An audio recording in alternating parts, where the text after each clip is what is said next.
Am I supposed to do? And what am I really meant to become? Title: The Path I Never Knew Was Mine. Part 1: The Question That Changed Everything. I woke up today with silence louder than sound. Not from outside, but the kind that rings inside. That strange stillness where nothing feels wrong, yet nothing feels right either. I brushed my teeth, same as always. Looked into the mirror, same reflection. But something behind those eyes asked softly, "Is this what you're meant to do forever?" The question didn't shout, it whispered, not in panic, not in pain, just curious, just quiet. What am I doing? I asked myself with my toothbrush in hand. The question stayed longer than the foam in my mouth. It didn't go away, it grew. I sat at the edge of my bed, like a traveler at a station with no ticket, no plan, no map. They say every journey begins with a step. But what if your feet are on the wrong road? What if you've been walking for years in a direction that wasn't even yours? That morning, I didn't go to work. I didn't call. I didn't explain. I just walked. Anywhere. Everywhere. Because something inside me was louder than the city, louder than emails, meetings, and deadlines. It was the voice I'd buried beneath responsibilities. It was asking to breathe. I passed by kids playing on the sidewalk. They weren't worried about purpose or success. They just played, like their souls were dancing without instruction. I envied them, not their youth, but their freedom. When did I forget how to be light? When did everything become so heavy? I remember wanting to be an astronaut, then a filmmaker, then a musician, then just someone who pays rent on time. Dreams don't die loudly, they fade, quietly, like stars when the sun rises. You don't even notice they're gone until it's dark again. I bought coffee I didn't want and sat on a bench I didn't plan to. That's when I saw him, an old man sketching with charcoal on cardboard. His hands were stained black, his beard silver with time. He looked up, smiled, and said, "You look like someone searching." I blinked. "Excuse me?" He chuckled. "You heard me." I nodded. "Yeah, I guess I am." He kept sketching and whispered, "Good." "Most people don't even know they're lost," he continued. "But the ones who ask why, they're the ones close to remembering." "Remembering what?" I asked. He smiled without showing teeth. "Who they were, before the world told them who to be." His words felt like sunlight on a cold back, warm, unexpected, and suddenly I wanted to cry, but I didn't know why. He handed me a piece of charcoal. "Draw," he said. I laughed awkwardly. "I can't draw," he smiled again. "Exactly. Start there." So I drew a line, then a circle, then a shape that made no sense. But each stroke felt like I was talking without using my voice. He looked at my messy creation and nodded. "Not bad. You've been mute for years. That's what creativity sounds like when it finally exhales."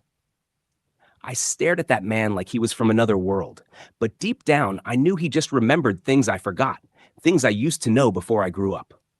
"Listen," he said, "this world wants workers, not dreamers. But you were born to feel deeply and speak in ways paper can't hold." He stood up, folded his cardboard canvas, and began to walk away.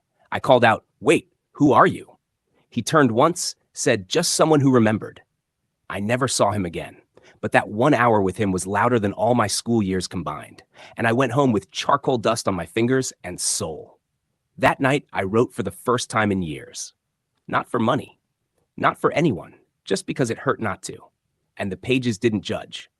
I wrote until dawn, words about my childhood, my fears, my failure to live, my secret hunger to feel alive again. No one told me to write. No one paid me. No one clapped. But I felt more human than I had in years. I slept like a stone, dreamed like a child, and woke up with no plan, but a strange kind of peace.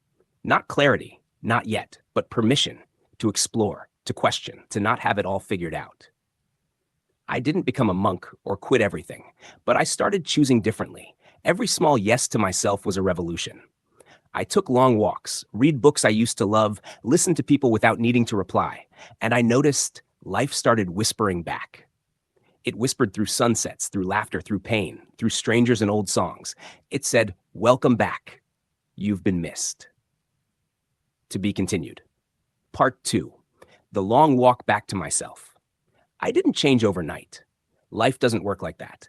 But a single seed of awareness had cracked open something eternal. Each morning I asked, what if I followed curiosity instead of fear? That single question turned every day into discovery. I went back to work, but different. Not louder, not rebellious, just quietly aware that I was more than my position. I started listening between the moments, that quiet between replies, that silence after a laugh, that pause before a sigh. In those spaces, I found truths I'd buried, like how often I said yes when I meant no, or how I'd smile to avoid disappointing someone while disappointing myself more than anyone else ever could. I remembered I used to dance, not in clubs, but in rain, in hallways, in kitchens, before embarrassment was invented. So one Saturday, I closed all the curtains, put on music from my childhood, and danced until the past wept through my pores. My body cracked open old memories of simpler dreams, of play without purpose, of joy with no witness. And in that dance, I realized something beautiful and terrifying. I didn't need to be seen to feel alive. I just needed to see myself. So I sat with myself more. Long talks with no one else, not in loneliness, but in reunion. I was meeting the parts I'd left behind.